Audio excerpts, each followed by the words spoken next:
Митинг, братан, митинг болса таппай қалмайық, братан, митингке шығасың деп отқандар бар ғой. Айтайын, мен өз басым митингке шықпаймын. Мен Аблязовты қолдамаймын. Мен басынан айтып жүрдім, мен бірінші аккаунттың кезінен айтып жүрдім, мен Аблязовты қолдамаймын.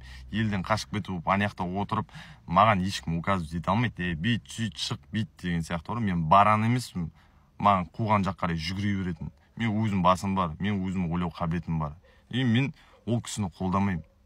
Мен ол сол кісі үшін мен қарама-қарсы тұрған қазақтармен төбелесіп қырылып отырмаймын. Өйткені қарама-қарсы тұратын оларда да қазақта служить етіп отқан өз ел үшін. Сондықтан мен ешкімді шақырмаймын ол митингке. Мен керісінше айтамын, бармай-ақ қойыңдар. Анау того не стоит. Так что, жігіттер, бастарың бар ғой, кішкене ойлаңыздар. Қайдағы митинг? Жан-жақты қараңыздар шеш. Россия мен Украина соғысып жатыр, Палестина мен Израиль соғысып жатыр. Мына жақта деген Қытай тұр бізде деген. Тек бір көзін салып тұрған бізге қарай. Кішкене ойлаңыздар, нахрен не надо. Еліміз аман, жұртымыз тыныш болсын ағайын.